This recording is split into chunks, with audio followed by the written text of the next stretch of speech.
Welcome, everyone. Is that our music? That might have been mine. I wasn't expecting the music. Nice touch.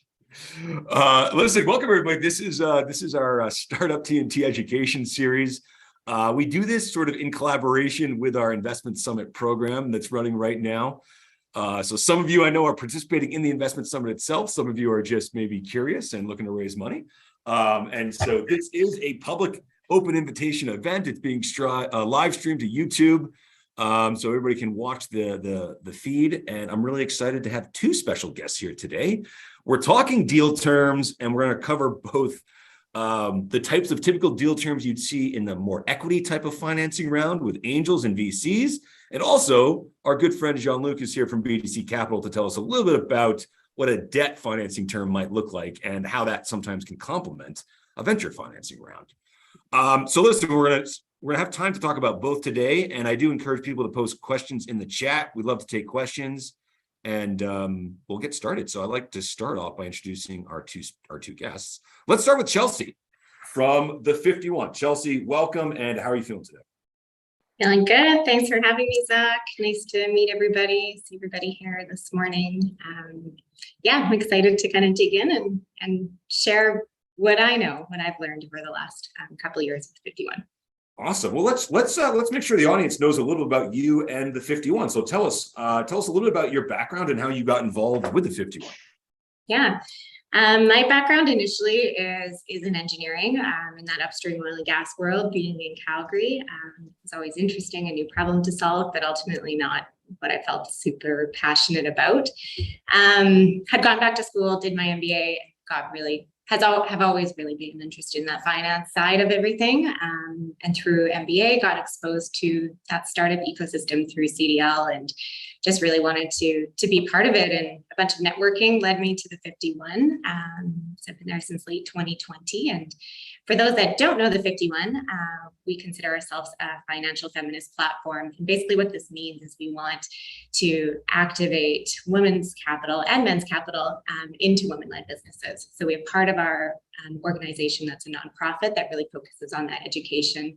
How can we demystify, some of those VC terms and jargon, which hopefully I can do for everybody a bit today. And then we're also a venture fund. So we have one fund one, that we've been investing since late 2020. So all these different deal types, we've invested in, a wide variety of each of those. So I can hopefully share my experience on that. And then the 51 is in fundraising mode for two more funds, Food and Ag Tech Fund and Fund 2, another sector agnostic fund. And really, as that background for people who don't know why the 51 exists, is that in venture capital, less than 2% of funds go into women-led companies. Yet there's a lot of data that shows, diverse teams and women founding teams, are going to generate higher returns. They're going to exit faster. And typically use that money more efficiently once it's invested in. So the 51 sees this as a huge opportunity to be able to have a big financial impact and a big, human capital impact as well. Yeah, that's awesome. We're good friends with the 51. We've done at least one deal together, and actually one of your new team members was the MC or co-MC with Neil down in Calgary for our last pitch night, Danielle Gifford. So it's great to have you, Chelsea. Okay, let me ask you, just maybe, can you give us a little bit of a sense of what stage of companies you guys are investing in? What size check, if you can share that you typically write, just a little information, kind of like what the typical investment looks like from your end. So brief answer is that it totally depends. We do invest from pre-seed to Series A in our sector agnostic funds. Pre-seed is going to be that smaller check size, and we're going to have less of them. Our check size for there is going to be 25K, 50K, in just a couple of founders where we really see that there's high potential in their business. The majority of our investments are going to be at that seed stage, about a $250,000 check. And then on the bigger side, on Series A, there'll be a couple of those that we'll invest in initially, but ideally it's going to have those pre-seed and seed companies. We'll be able to follow on and support those companies as they go forward. So the Series A check, the biggest we've done is just over 750. But again, everything ranges a little bit depending on the valuation and terms and sometimes availability of the room as well. All right, awesome. Well, we had a great conversation last week about valuation. So this week I'm looking forward to talk a little bit more details about what terms make sense and which deal structures make sense. Okay, and Jean-Luc, let's do a quick intro for you as well. We're going to focus the conversation at the beginning about the sort of equity and venture financing deals, and then we're going to talk about debt afterwards. But Jean-Luc, quickly, what's your role what's your background and what's your role at BDC? Quick intro. Yeah, you bet. So my role currently with BDC is I work with the technology financing team. So we're helping, very similar stage to Chelsea, where it's, pre-seed all the way up to Series A. Where it's different is that it is debt, right? It is something that gets repaid. It doesn't grow as the company grows, right? And that's one of the big keys when we look at debt is no matter where the ceiling is, once debt is in, it's still limited to just that interest, right? And that's why bank or debt financing is a lot different than equities, because we don't have that upside, right? But it's really exciting to, be a part of this conversation because previously there was no debt here. In Edmonton, there was no one providing any type of non-dilutive financing to help, get to that profitability stage or help a raise that's how that needs it, right? So, just for an example, if the 51 came in and provided 500K or 750K, but the company really needed $1 million, well, that's perfect for BDC to come in and say, okay, yeah, you've raised it through equity, but the whole group now needs a little bit more just to extend that runway. Let's come in with some non-dilutive financing just to extend that a little bit, right? So that's ideally where we're trying to come in as partners, right? At this early stage, we don't want to be the only one there, because what will end up happening is you're going on this growth journey and you've got this debt that's going to be needing to be repaid within a year or two. What we don't want is your excess cash flow going towards debt.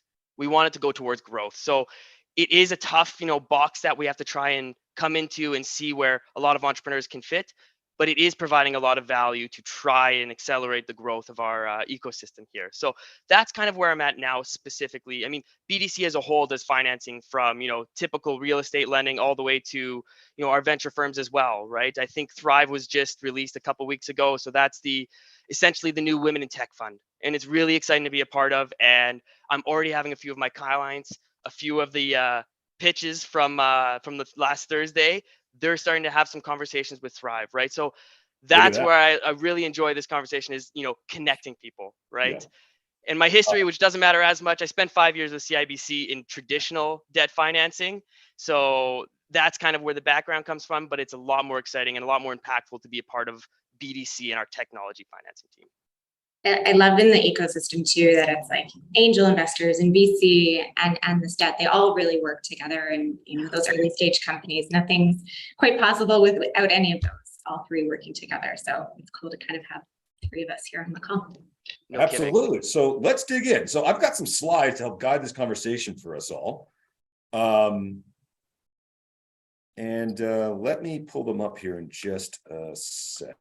And yeah, just to add, anybody ask any questions, let's make this Please. As participative as we can. Feel free, anyone, to jump in with questions. Yeah, I'm sure once we kind of start going through this content here, people will have questions. And I emphasize, let's ask them, ask away. Okay, so let's talk about understanding deal terms. That's the topic for today. So we're going to start with the ones that you would typically see in more of angel and VC deals at that kind of pre-seed up to Series A round, because I think that's mostly people on the call are in that space. I just want to share this at the top. I don't have to talk about this at length, but I just like to share this just so everyone on the call understands. At Startup TNT, this is kind of the range of the types of deals that we're seeing. So actually, I'm just going to show that. Let's just talk about that table because that's the topic of the conversation today. At Startup TNT, we have seen companies, these are all prairie companies, raising money on safes, raising money on convertible notes, and raising money on equity. And, we've seen them doing valuations ranging from 2 million up to over 10 million. And we've seen the round sizes ranging from as small as 2 to 300K up to 2 or 3 million, all kind of in this kind of pre-seed to late seed stage space.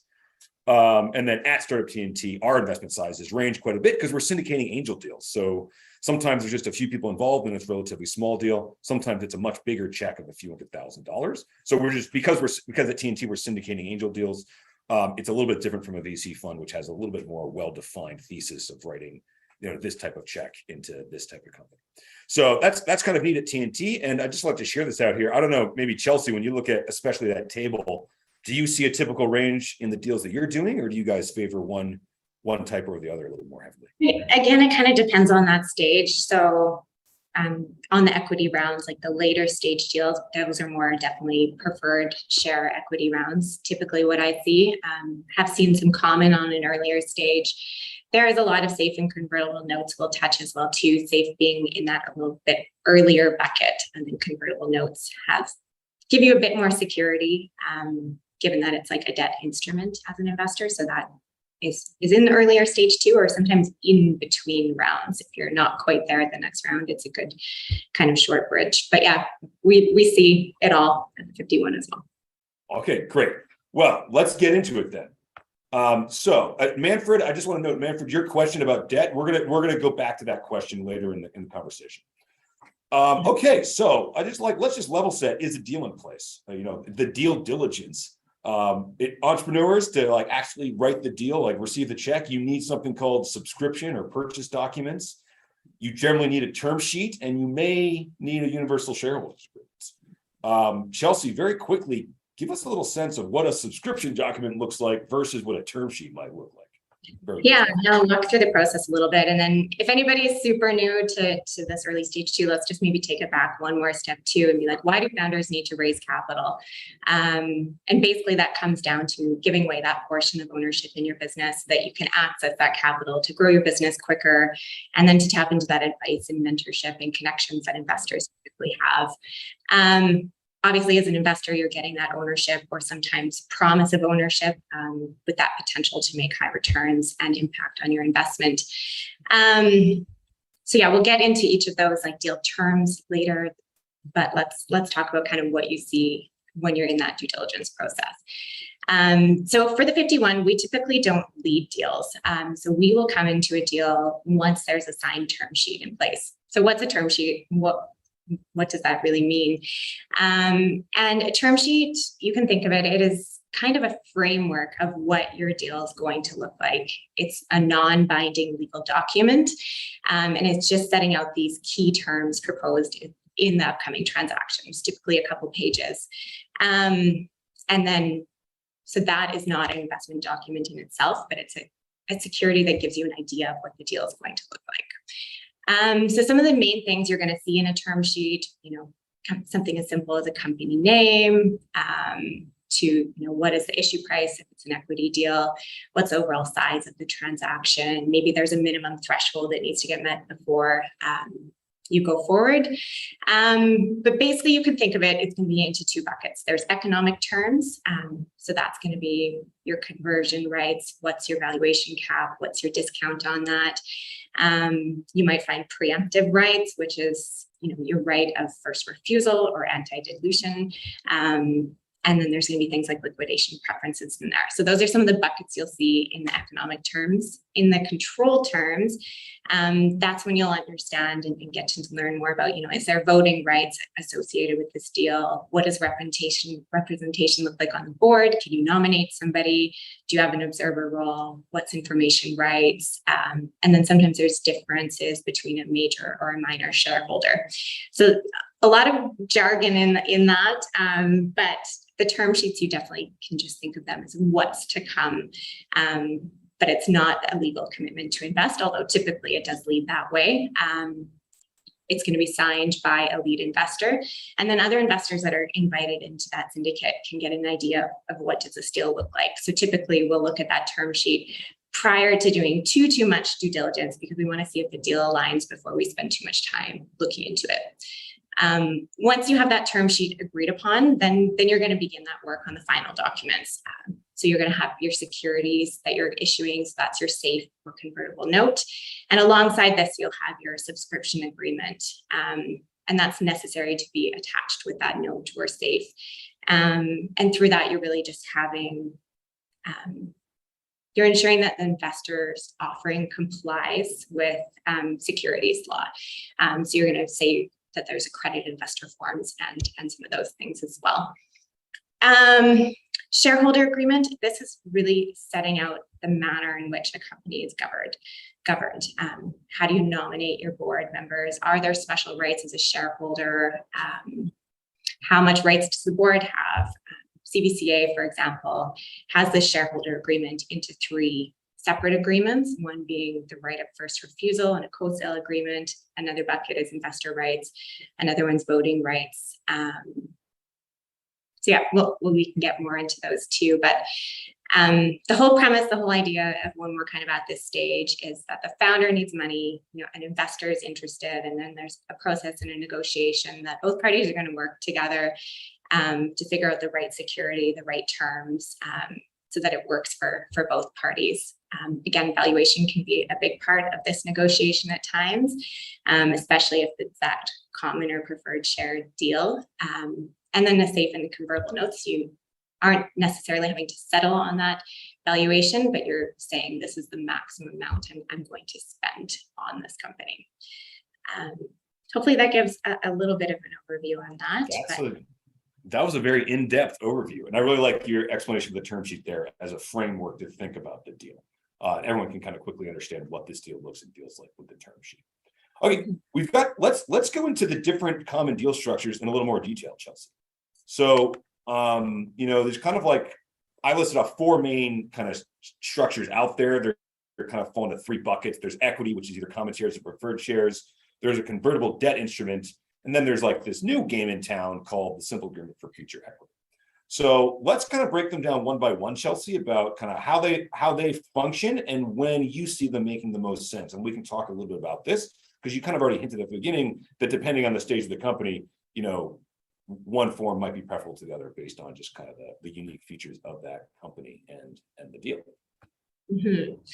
Yeah, so in those equity buckets, there's common shares and preferred shares. Typically, we'll talk about common shares first, but common shares is typically earlier. You're going to have that equity ownership in a company, and you typically have voting rights with common shares too. You can think of common shares as being kind of closely aligned with a founder, and you're going to be on the same page because you're sitting on the same side of the cap table. So that's definitely a pro, that you're going to have that founder alignment with common shares. You're avoiding that complexity in preferred shares. Sometimes there's multiple share classes, and this is pretty simple. Everybody's on the same page. And then your investor rights, any of those voting rights and options, that's going to be within that shareholder agreement. Some maybe cons of common shares is that you need to agree on a valuation. Sometimes it can be too early in a company's life to really settle on that. A founder might think their company is worth a ton of money, but as an investor, you don't want to lock in a valuation too high too early on, because then the follow-on investing rounds might be more difficult to raise. So there is, definitely a lot of negotiation and time and getting other people involved in creating a common share deal. It's a lot more legal intensive. You're pulling in obviously legal and accounting, and so it can take more time and it can be more expensive to get out there. If something goes, say, sideways with the company, one downside of common shares is that given that you're closer to that founder, kind of closest to the captain of the ship, if something's going down, you're really the last one off. You're standing beside that captain of the ship. So the debt is going to get paid back first. Preferred shares are going to be ahead of line of you, and then you'll have, kind of what's remaining of those assets of the company at the end. And then the complexity of the term sheets here is more. So we've definitely seen this, but if you're leading it, we co-led one common share deal, and it was definitely a heavy lift. Was it? Okay, yeah. Well, that last point you made, I think is an interesting one for founders to think about, which is, let's say you raise money at like a $10 million valuation, and the investors have invested money at $10 million, and you might still own a significant share of the company as the founder. And then if you get a purchase offering for $8 million, you as founder are going to get a really nice payout if we all have common shares, but the investors are actually going to lose money because it's being paid for less than what they paid for. So, that's just kind of one of the scenarios that I've heard, as one of the drawbacks for common shares for investors. Yeah, but another positive of the common shares is, being that having more rights attached to it as well. So you can, right. You might have a board seat there. You might be able to, within the shareholders agreement, have more of a say in certain right. more of a vote in certain things that happen within the company. Right. And, those are all good things. So why don't we talk about preferred shares? Because you hinted at this in description of common shares, where preferred shares will have some additional preferences. And usually the big preference is on what happens upon sale of the company, but they might get some other special rights as well. Do you want to elaborate a little bit about what preferred shares give the investors versus a common share? Yeah, so again, preferred shares, these are typically used a little later stage. Common shares take a while to build up all those agreements, but that's going to take even more time on the preferred shares. So it's typically used by later stage investments. Preferred shares generally cost a little more to set up. But yeah, like you said, and like I kind of mentioned, you're one step closer if something goes sideways or at an exit to get that money back sooner. You're paid out first before the common shares. And after debt. So you're giving, away some of maybe that control with having those voting. You typically don't have voting rights with preferred shares. But then you're getting that more security of being kind of first in line. What types of deals do you see preferred shares being very common or the most common? I think all of our Series A for sure, a lot of our bigger seed deals, common in the US as well too. And then, getting into convertible notes, which we'll jump to later, but I do see a lot of those that convert to preferred after. It's nice, and as an investor, one of the things you could look for is liquidity preference. So you could say that you have a 1x, so you're going to get all your money back that you invested in before people kind of get part of that exit. Sometimes that is high, like up to 3x that you get back before other people. So again, that's all a negotiation kind of, and it's a little more investor friendly on that side. Do you have any thoughts on like what a fair preference structure is for investors and entrepreneurs? Because you mentioned like, that 1x versus 3x, I think that there is a bit of a danger where the preferences are so great to the investors, the founders, might be getting upon sale. The founders don't get as much money as they thought they were going to get. Yeah. So most of the time I see a 1x. But yeah, there is, if you're taking, significant risk as an investor, maybe at an earlier stage, that could be higher. But yeah, if it's too high, sometimes that's going to disincentivize your next rounds too. If you're too nice to, one segment of shares. Yeah. And also, I think maybe one thing to keep in mind is if you're giving one set of investors a certain set of privileges that sound great, when you raise money again, the next set of investors are probably going to ask themselves, well, I want those same awesome privileges too. And then you could be in trouble. So I kind of agree. I think 1x I hear is most common as well. I do encourage people to be careful about going too much higher than that in their preferred. Yeah. And then, on the investor side too, there's lots that can go into these terms. Like one of them could be most favored nation. So there could be a term in there that says, yeah, we have these rights now, but when you raise your next round, we want to have the same rights as the people that do the next round. So there's lots of things that can kind of get negotiated within that, or within a side letter too. Information rights is another big one. Or having that pro rata, that ability to kind of keep your ownership in future rounds if you want to invest in later stages.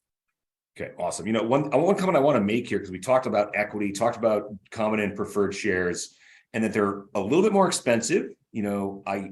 I do kind of hear, I was just at a panel, Chelsea, where pretty much every investor said, I prefer equity when I can make it happen. Do you have any thoughts on that? Is that the philosophy of the 51? We prefer equity if we can make that happen?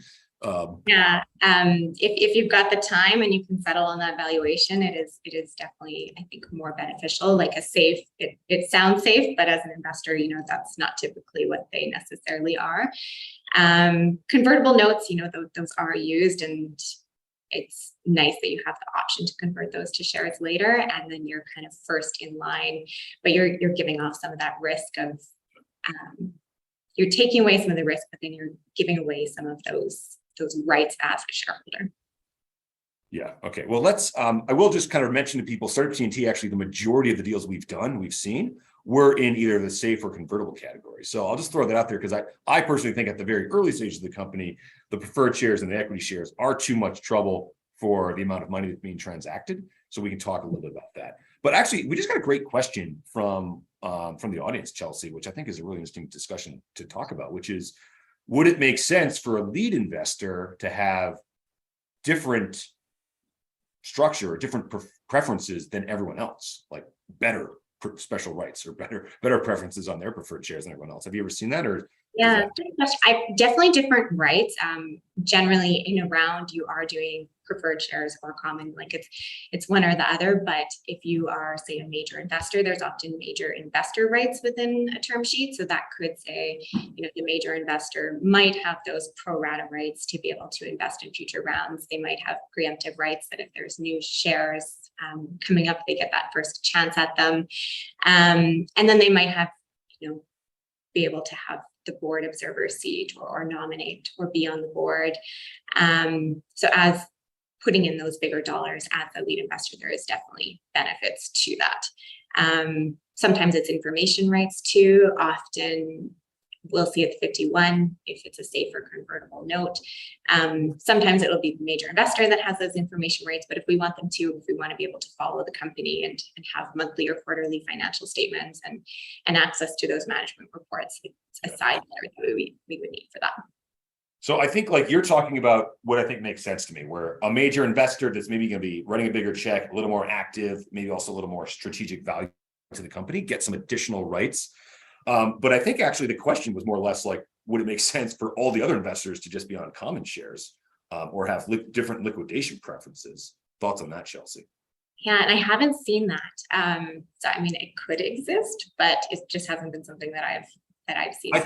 I personally think that would be a major turnoff for the other investors. And I think things like information rights and certain types of preferences where, it makes sense because you're the biggest check at the table and you can provide value to the company. I think those preferences make sense, but things like better liquidation preferences or everyone else having common shares and you get preferred shares, I think that would be a major turnoff for pretty much all the other investors. And I mean, that would be a lot of work as the founder too, and a lot of legal extra expense if you're doing, two of those things at the same time. Yeah. Okay, Chelsea, thanks so much. Great question. And let's keep going here. So the other types of instruments that are quite common, especially in the very early stages, are convertible notes. So let's talk about what the point of a convertible note is, because I like this summary. It's a special form of debt. And I think remember that it actually is a debt instrument, but it converts to equity when certain conditions are met. So what are we trying to achieve as investors, Chelsea, when we negotiate a convertible note? So yeah, if you think back to it, and the founder needs money, but maybe we can't settle on a bunch of terms. Maybe they're haven't met some big milestone that they're in between maybe two stages, and aren't quite ready to do that time to settle on the valuation, to spend the money to do all the legal documents for, say, the common or preferred shares. So it's a good way to get money to a company without having to hassle with too many terms. As a debt instrument too, you are again closer in line to have those assets if something goes sideways. So you have less risk, but then you also have less control because you're giving up some of those investor rights because you're not considered a shareholder, you're considered a lender. You're getting a right to those to the equity at the next round. So typically how a convertible note works is you're going to have a few things. So you're going to be able to say, this round closes when you get to a certain amount of investment. And when you get to the next stage, which is generally these are generally shorter time. So 18, 24 months is typically the time frame that I've seen on convertible notes. And then at that time, or when you get to a certain trigger point of reaching, say you've raised your next equity financing to a certain amount, then that's that point that these convertible notes then can convert to equity. You're also going to see, you're settling on a valuation cap. So you're not saying the company is worth this much. You're saying this is the maximum amount. Could be anywhere from 10 to 30%. And that's that you're saying as an investor, I want to be compensated for taking this extra risk of investing at this stage right now. So I wanted to be able to convert my shares cheaper than the next priced round is set at. And then there's interest attached to convertible debt. So typically that might be 3 to 8% that you're earning annually. And what happens with this interest is when the convertible note gets converted to equity, is the interest that you've earned also counts. It's typically converted to equity as well too. So as you're saying there, that it's, you know, it's working away at that price as you go forward. Yeah, thanks, Chelsea. That's a great breakdown. So one, I just want to make sure the audience understands one important kind of like strategic point of the convertible debt. You know, especially when I'm looking at it as an angel, all of the advantages that you kind of highlighted are really important. You know, you don't have to actually negotiate the detailed equity price right now. There's some flexibility in that through the valuation cap and the discount. But really importantly is it takes a long time and it's expensive to negotiate like preferred shared rights and things like that. And it's hard to negotiate a proper valuation today when your company is at these very early stages. So honestly, convertible notes have a lot of advantages from an early stage investor because it's going to convert to, for a successful company, whatever terms are negotiated by the more sophisticated investors at the Series A round. Like that's the ideal situation. You know, we all convert in 2 years or 1 year or whatever it is to the same deal terms that are negotiated by a much more sophisticated investor. So I really want to emphasize that point to people. You know, like when I look at a convertible debt personally, like I'm not looking to collect debt. I'm looking to convert to a really awesome deal in the future and be part of the success. Do you see any situations, like, I don't know, do you have any thoughts on that, Chelsea, about like what the real goal is for the investor for the convertible note? Yeah, so, you know, you're getting that money to that company faster. Again, often that's a benefit right there. It's quick, it's simple. Some maybe cons of using it is that, say the company goes forward and raises another round, the valuation is way higher than that cap you set. As an investor, you're going to end up owning less of that company than you originally maybe thought you had. But then on the other hand, the company is obviously doing good and had a successful round going forward and you've converted, which is a benefit too. But yeah, having that benefit of being quick and agile and getting money in a company you like, without haggling over all those deal terms, but then having the option to convert to equity at that next round, and having that benefit to be compensated for your risk earlier is definitely an advantage. Yeah, you know, that's an interesting point. So personally, I actually think it's really good when the valuation cap, they like blow by it, and you know, like you're investing and then 2 years later they raise money at like 3 times where your valuation cap was. Yeah, you own less of the company, but it's just a sign that the company is on track for success. Your shares are actually increasing in value. Everything's going in a different direction. So, okay, let's. Any questions from the audience about convertible notes? Like this is actually pretty important. And I think convertible notes and safes actually have a lot of common features, but some important distinctions. So I do want to take a moment to talk about safes, particularly because they're the newest instrument and they were developed originally by Y Combinator. Now they're becoming quite common and pretty standardized. But I still hear a lot of hesitation from investors about whether or not they like safes, whether or not they're a good option for investors. So Chelsea, let's talk about safes for a second here.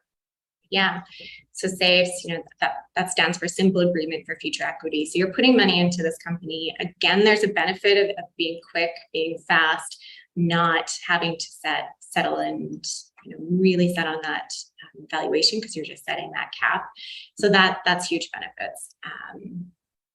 And then it will convert, the safe converts at the next equity round too, and you often have a discount. But maybe just to step back again to, so the safe, it was invented by Y Combinator, started in, I think, 2013. So it's a relatively new instrument.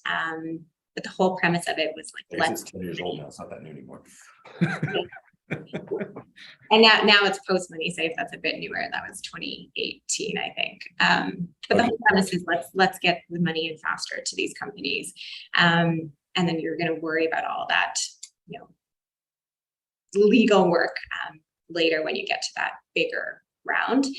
As rounds are typically in the last little while we've seen getting bigger. Safes are a little different than they were maybe originally intended for. So I think that's why you've seen the post-money safe come out now. It's an advantage for an investor and for a founder too, to be able to calculate exactly how much of an ownership of a company you'll have when it's being sold. On the pre-money safe, you actually don't know your ownership until that pre-money valuation is set at the next stage. So that's one reason why I definitely like the post-money safe. But again, safe, So maybe. I just want to clarify that definition for the audience. So pre-money safe means the valuation cap that's in the safe note says it converts at this valuation. That's before other investors invest or put their cash in, which will then increase the valuation. A post-money safe says, no, regardless of how much money you raise and all the things going on, this is the valuation I'm converting at. Is that accurate? Yeah, so the post-money is going to convert at that post-money that you're agreeing on in the safe document. And then from there, say like your Series A, it's going to happen after, or your seed or whatever that round might be. A pre-money safe is going to get converted at that pre-money valuation that's set at the next round. So you can guess kind of what that will be in the pre-money safe. And then you're settling on, this is a pre-money, this is how big the size of the safe is. And you can calculate a post-money, but that actual amount and ownership calculation, you kind of are guessing on initially with the safe. Yeah, absolutely. So the Y Combinator, just for anybody that wants to kind of learn or read more too, has a lot of great materials too. So I'll drop that in the chat if anybody wants to dig into. But yeah, let's talk about, what are the main things you have to negotiate within a safe. The valuation cap. So that's, again, the most you're going to pay for this round. You're not saying that I own it, but this is the maximum I want to pay. And then in that next round, things will change depending on, where that next round lands. Again, similar to convertible note, there's a discount there so that you can be provided or be incentivized for taking that earlier stage investment risk, because then you're going to get a discount to the share price that's offered in the next round. So typically that's, can range from 15 to 30%, probably I see 20% most often. And then a financing threshold to say you're one of the only investors initially in this company. You might want, before this gets converted, you might want them to be able to raise, a certain bigger amount of money. And the reason being for this is if you're going to get converted, you want to be able to kind of say that you're at this, or I guess it de-risks that conversion because you're going to have a bigger financing chunk. So then that company has that more runway to go forward with after. Yeah. There's a great comment from the audience member there, but before we get to that comment, one thing I do want to mention is a lot of safes these days. So personally, I think safes have really matured. And like you mentioned that they actually started in 2013. In the last few years, since 2018, the introduction of the post-money safe, I think they're much more like sophisticated now. And one thing that's quite common with safes are side letters. I don't know, have you experienced negotiating side letters as part of the safe and what that might include? Your side letter? We do side letters almost every time. Two big things that we'll do within a side letter is information rights for us. We want to be able to have that insight into a company, to understand their financials. If you don't have that data, you don't necessarily have the ability to help or support a founder. So having those information rights is critical. And then if we're investing in an early stage, we do want to have pro rata rights, so rights to take investment in a later stage. Say we're putting 25,000 in a first pre-seed round, we want to be able to follow on with a bigger check and keep that ownership growing within that company. Have you seen side letters where they'll even include things like ability to nominate a board member, like which you might be expecting in like a Series A or Series B round investor? Yeah, or a board observer. You can really put anything you want in a side letter. So yeah. So there you go. I think that's kind of an interesting comment there, where like the safe note now relatively standardized, so it's a lower cost instrument to negotiate. You don't have to figure out your equity up front, and then your side letter can include things that you might expect to see at a much cheaper cost in like a common preferred equity round. Yeah. So I'm going to give you money. You're going to give me, a promise to an equity at this maximum until your next round. And then I'll be compensated for that risk with the discount. but it is risky. Say, even if the company does really well and it doesn't need to raise a next financing round, there's a risk there that your safe doesn't turn to equity for potentially a long time. On pre-money safes, there's a risk that they do multiple pre-money safe rounds, and what you think you got as an investment, you may own much less than you think if they do multiple rounds like that. So yeah, those are maybe two other things to have there. And then, you don't have equity, so you don't necessarily have those rights that you do in those equity rounds. And it's not a debt instrument, so you're not first in line. So it is definitely not necessarily safe. Okay, two comments from the audience before we move on. One was actually, really, they were talking about retail investors, but the general comment of not all investors are up to speed on safe notes. Some investors really just don't like safe notes. And so I'll just make a comment that, this is important to think about with your investors. There's investors out there that are investing in pre-seed and seed stage and much prefer an equity deal. And that's okay. So I don't know, Chelsea, any thoughts on that in terms of like understanding the types of a deal that makes sense just based on who your investors are? Mm-hmm. Makes sense, isn't it? It's all kind of that negotiation around, how much time, how much do we want to spend on this deal? What rights do we feel on both sides is kind of reasonable. What else can I add on that? But I would just say, yeah, time is a big thing. So it's nice to get that money in, but yeah, as an investor, you don't want to have a whole bunch of safes, but they're definitely applicable when you're like, yeah, this founder is awesome. I get this company, I get this idea. I don't know how much it's worth right now because it's still so early, but I want to be part of it. And that's when it's interesting and appealing. Yeah, and then there's this comment of what's a typical discount you would see, 10 to 30% or something. Yeah, 20% is pretty common. That's what I see the most, but yeah, it ranges. And some safes don't have discounts, and I mean that's not as interesting as an investor because then you're taking this risk of coming in on a safe, but you're not compensated later. So somebody's going to come in later and get more rights to the company, and you're not really compensated. So yeah, typically there is a discount that you want to see. Yeah, I think you bring up a point that I heard one of our guests say recently, which is, try to avoid the terminology founder friendly versus investor friendly and think of it in terms of what is a fair deal to negotiate for all the parties, which I think is the right way to think about it.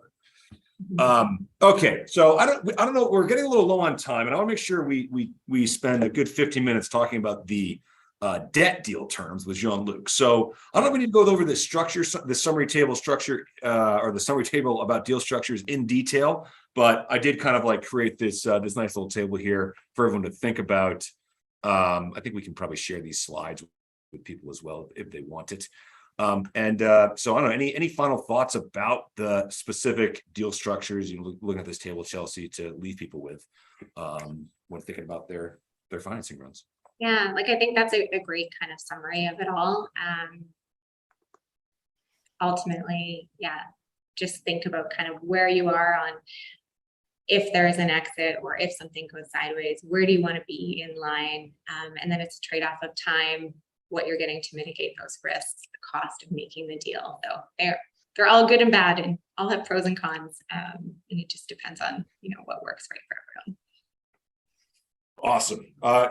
Thanks so much, Chelsea. And well, I hope you can stick around for the final section here, but we're going to spend the last 15 minutes or so talking about debt deals. You bet. So I put the word pure debt in there because we were talking about convertible debt just a second ago, not to confuse people. Technically, that's a debt instrument as well. So Jean-Luc, let's just do kind of like the crash course 101. What should we be expecting if we're looking at debt? Yeah, and I think that's the best part is having this conversation early so that, entrepreneurs, I'm sure many on this call have already spoken with debt lenders before and gone through a term sheet, but there's many that haven't. And you don't know what you're going to expect. You don't know exactly what they're looking for. What controls does a bank have in, a liquidation scenario, right? So over the next 10 minutes, I'll try and leave a few minutes for additional questions, and I'll answer the questions from Manfred and Sarang here as well. But I'm going to try and give a behind the curtains view of what we look at from a debt financing perspective, so that when you go to present to, someone who's trying to give you, debt financing, what they want to see, and where you can negotiate, where you can't negotiate. So without further ado, I'll jump into it. So the first thing is, as a banker, right, what do we look at when we're trying to get some debt financing in place, right? Now, this obviously changes significantly depending on the size of the company. So I'm going to try and relate it to entrepreneurs who are burning cash, raising cash, and every dollar that they're getting is going towards growth, right? So the number one thing that we look at as debt lenders is cash flow, right? When I was at CIBC, it was debt servicing. Can they debt service the debt that they're asking for? Yes. Okay, we'll do the loan, right? But at this early stage, it's a lot different because every dollar that we give you is going to go towards growth, right? And in a lot of scenarios, we're not looking at profitability, especially if we're going to increase growth costs, right, over the next 2, 3, 4 years, right? Where we come in at this earlier stage is trying to get a better idea of, your projections, to see if you have an idea of your KPIs, the scalability. We know forecasts are kind of a crapshoot, but it's understanding if you know your business and how it scales and what it will cost you to grow, right? Having the ability to shut off growth and then become profitable, that's another great way to highlight to a banker to say, yeah, look, if we wanted to, we could be a profitable company, but there is a lot more market share that we need to obtain to get to the ceiling that we want, right? So that's the biggest thing when it comes to cash flow. And I'll actually relate it to Sarang's question here, where that mezz financing for large startups. The biggest question here would be cash flow, because it is a startup. They don't have a business. There's no historic positive cash flows to pay off that debt. So they need to have a really strong assurance that this mezz debt that they're putting in is going to be repaid, right? So is that through additional contracts, right? Is that something where, you have everything set up, you have purchase orders, but now you just need to put everything together and get the capital to start the company? Well, that's a great scenario because you have this revenue that's already predetermined, whether it's through contract, purchase orders, things like that, right? So those are the mitigants that we look at when cash flow isn't there historically. Some of the other things we look at too is leverage and collateral. At the earlier stage, that doesn't matter as much. We do like to see equity in the company, whether that's through, founders investing their own money or getting investment from, Startup TNT, the 51, grants and funding, right? Having a lot of cash to extend that runway makes it all the more likely that debt can come in, because we're not the only ones there. We're not the ones saving it for another 6 months. We're extending the runway for 6 months, right? So that's where the debt can come in at that earlier level. When we look at collateral, again, we're looking at typically a lot of tech scaling companies where they've got innovative products and services. They're not going to have real estate. Sometimes there'll be equipment if it's manufacturing, right? Sometimes it's rented or leased, right? So again, at this early stage, not a lot of collateral, which is why you don't see a lot of debt financing at this early stage. And when we kind of look at that collateral, and this will go to Manfred's question, when we're looking at venture debt, what kind of collateral do you need? Venture debt is an interesting product where it is, again, something that won't come in by itself. You won't be able to go get venture debt as the only debt coming onto your balance sheet. What they're going to want to see is, have you raised $2 million? Have you raised $1 million, right? I'm throwing numbers out there, but have you raised that? And do you need some additional debt capital to support that, right? So instead of, selling off another million at equity at, let's say, a $5 million valuation or 10 million, can you support that with some venture debt to support the next 3-5 years of growth, to increase it to a $25 million valuation, right? So that's where it can be really beneficial to a founder and a lead investor or a smaller group of investors to say, we like this, we just need to extend the runway because we know we can get that valuation. We don't want to change the cap table, whatever the reasons are, right? That's where a really good opportunity for venture debt comes in. Collateral, it's going to be very minimal in the sense of we might take a GSA. So that will go into that next point that I have there, with the general security agreements. What that essentially means is, in a liquidation scenario, whoever is registered on that general security agreement has at least some right to the proceeds from selling off assets or selling off AR, selling off equipment, right? That's what that allows banks to do. It's not a thing where we can call. There are conditions in some loans where they can demand the loan at any time. BDC, we're not like that. Essentially, the company or the founder would have to not abide by the letter of agreement or the credit agreement for us to even have any recourse to try and recover those funds. So, and that's a conversation. I'm just going to skip to the fourth point, because that's honestly the biggest conversation that I have with clients, is revolving around personal guarantees, general security agreements, and what happens if things don't work out the way we want it to, right? And, because we're at this early stage when cash flows aren't certain, it is still negative over the next 12, 18, could be 24 months.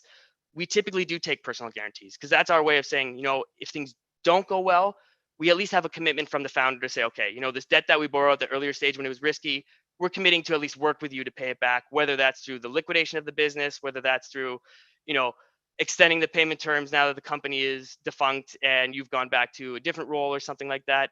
It's really just telling the bank that we'll work with you to repay that off, right? In a scenario where, things are not going exactly the way you want, but you're still trying to build this company, right? Let's say, revenues didn't take off to 2 million and they're at 1.1 for this year, right?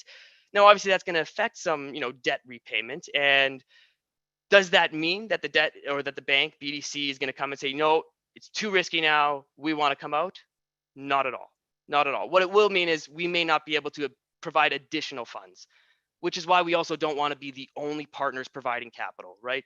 We want to be in a scenario where there's additional investors who, if you get to 80% of your next goal and you need an additional 200K, maybe the debt can come in, or maybe it's okay, let's go back to the investors. Let's see, we can get there. They have a great understanding of the business. They know the KPIs. Let's fulfill it there. That gives BDC, and I'm just going to speak to BDC at this stage because we're the only ones really coming in, this early, right? That's what will give us an additional comfort to come in with these non-dilutive terms this early, right? And the controls that we have to recover a loan, and this is the number one conversation I have, is for us to go down that path would mean that the founder would not be repaying the debt, would not be communicating with us and responding to any of our conversations. And then BDC would have to go to the courts and say, okay, this person owes us money. We have a legal agreement. Please, let's get into the courts and get this going. That's the absolute worst case scenario, right? Me personally, I've never actually seen that happen in my 7 years of commercial banking at CIBC or here. What ends up happening is you talk with, they're called special accounts, whether it's at CIBC, BDC, TD, RBC, they all have it. And what they do is they work with the company to say, okay, is this viable or is it not? And then they have that discussion. If it's not, can we sell it? And that's actually a really good conversation I had with one of our other BDLs. Was a few years ago, or it was a couple of years ago. Entrepreneur starts his business. It's going great for a year, then realized this is way more work and it needs way more capital than I thought. I still have 60K left on this loan. What do I do? Well, he came to BC and said, hey, this is what's going on. What do I do? Immediately went to special accounts. Special accounts started saying, okay, let's look for someone to purchase this. And he actually got more than the loan was due. So he was able to fully pay off the loan and come out with a little bit on top. And that's that's the best worst case scenario you could see, where they were able to sell it, right? But that's really the worst case scenarios when it comes to debt. And that's how we look at it. Because, if we're coming in at this early stage, whether the valuation's 1 million, 5 million, our 250K or 350K, which is our typical check size right now, it's not going to change if that valuation goes to $1 billion and becomes a unicorn. It's going to be the exact same, interest rate that we said. So we do look at it from a worst case perspective. And that's why we have the personal guarantees, general security agreements, taking those charges, because if it all goes, to the worst, we just want to make sure that, we get repaid. And that's why we're bankers and we're not as fun as equity, and we don't take that risk. But there's definitely, especially as we're developing our products, room for non-dilutive debt to support some really strong growing companies at this earlier stage. So I'm going to stop there because we have 4 minutes. So any other questions, please send them in on what you want to know about, debt or how it relates to that, or back to Chelsea's as well, because that was really informative. Well, no, we have time for one or two questions that people want to shoot one across in the chat there. I'll maybe ask one that I think is always on my mind, which is looking at the collateral and security. How should entrepreneurs be thinking about the personal guarantee question? Is that typical in a BDC loan? The personal guarantees are involved, and I think that can be a little bit scary for especially a young entrepreneur making a personal guarantee on a loan. Yeah, 100%. And it again goes to that question of what happens if things don't go well, right? So what I would say with the personal guarantee, and this is the conversation that I have to have with a client, that says, if you're confident in your business and you're not worried, you're essentially just putting your name behind it, saying, yeah, I'm confident this is going to work out. So if you do have that insight on your valuation, on your revenues, and it is really just about putting more capital into growth, that personal guarantee is only going to be there until that company can support itself. So when we're in a negative cash flow position, yeah, there is risk, right? We know that right now, if they had to repay debt, they wouldn't be able to. But 2 years from now, when they've gone through that growth, right, will that company be able to repay that debt? And do we, at that time, have to rely on that personal backing in a worst case scenario, right? That's kind of where it goes. And I would say you're right. If you are uncertain, if it is still early and you're not certain about your company, debt really isn't the right product, because we aren't as patient as equity, right? We aren't going to go through the ups and downs to see to that ceiling, right? There is those terms ahead. We've come in where we've been able to, delay principal repayment for 12 to 24 months, right? There are scenarios where if you're raising, I'm sure many of you have met Tara Benson. She has a great scale up product, which, they can delay principal all the way to your next raise, whether that's 3 or 5 years down the road, right? So those are great scenarios to be patient. But when it comes to that personal guarantee, if you're confident in your business, it is that additional, it's essentially saying to the bank that, yeah, we're here to work with it. We're not going to just rely on you to provide this capital and see if it works out, right? Yeah. So just quick follow-up on the cash flow point too. Yeah. Would a pre-revenue company be considered by BDC, or is there like at least a minimum revenue that you kind of need to see before you can have a real conversation? And that's a really good question, because I mean, a lot of the companies that I've spoken with are right at that stage, right? Whether it's just before going to revenue, they've developed their MVP and now they're going, or they're in their first 6 months, right? First I would say is I would love to have that conversation at any time so I can inform all the founders to say, okay, not right now, but 6 months, if you achieve this, absolutely, right? Yeah.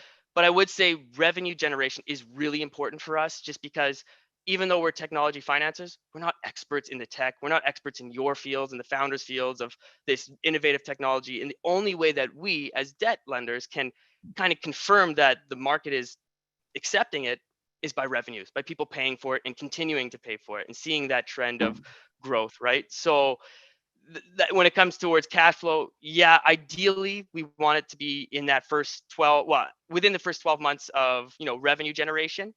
There are opportunities, and, without naming names, there's one that I'm working on right now where they've developed something and now they've got purchase orders, but they haven't had any revenue yet. But they've got these purchase orders that give us some confirmation on future cash flow, right? They've also raised an additional $500,000 through other external grants and funding. So again, that gives us more comfort that it's not just BDC coming in. There's more money here. The runway is extended, and we're getting a personal guarantee. That's a lot of mitigants to support this innovative company in Edmonton, right? So that's kind of what I would say on that cash flow. Ideally, yes, but there are mitigants that could enable us to come in a little bit earlier. Awesome. Thanks, Jean-Luc. We just got a great question from Ruth, which maybe I'll ask Chelsea if she wants to answer it, which is, do you see debt as a value add to the deal, or do you see it as a strain on the deal? Do you have any thoughts on that? I'll share my thoughts too, but you go ahead, Chelsea. Take it first. Yeah, so I mean, there can definitely be good things about debt, but yeah, that the company has to be the right size and scale. So later stage, obviously, to have that revenue to support it, because that's getting paid back first. But yeah, in deals we've seen, it's been more like the Series A deals that would be connected with more of a debt. Yeah, I think that's more common. Like the venture debt that Jean-Luc was talking about usually happens at that Series A round when there is a little more cash flow generating. However, I will say this, I have seen deals that are not yet Series A, and they are incorporating debt instruments, pure debt instruments, things like equipment loans, things like purchase order loans that Jean-Luc was talking about. And I don't think it's, just the existence of it is a problem for investors. I think it's case by case, like what makes sense to the deal. And I've personally invested in deals that have loans as part of the, like, we need $1 million to accomplish these goals, and 75% of his equity, and we got 25% coming from loans. That's fine. That's fine. Yeah. And to second your point regarding the equipment, that can be a situation where the collateral becomes really important, right? Where we can come in a situation like that where we're providing financing for equipment that's going to increase revenues, but worst case, we would probably take a specific registration on that equipment. So, again, worst case scenario, we have something that we can say, okay, you know what? We know this equipment is worth 50K or whatever it is, right? We gave you 50K initially to buy it, and now it's 40. We know that this can be sold to recover. So that's a scenario where you may not be a perfect debt scenario from cash flow, but there is a piece of equipment, whether it's equipment or real estate, right, that can support, a liquidation scenario. All right, Chelsea, let's run. We're just at time. Chelsea, let's run another meeting. Thank you so much for joining us, Chelsea. How can people reach out to you, Chelsea and Jean-Luc, if they want to connect separately from this? Yeah, LinkedIn, emails Chelsea at the51.com. So either one works. Same Thanks here. so much I for mean, joining us, Chelsea. my name's a little bit Wonderful. more difficult to spell, so I put it in the chat there for everyone. Okay. Yeah. Listen, yeah, we're just at time. Thanks again. Thanks for having us. This has been a great conversation. And happy hour is tonight. If everybody wants to hang out with us in Edmonton, Calgary, Saskatoon, or Winnipeg, join us for a happy hour. Thanks so much, everybody. Thanks so much, Zach. This is awesome. Enjoy the rest of your Put us week. together. Okay.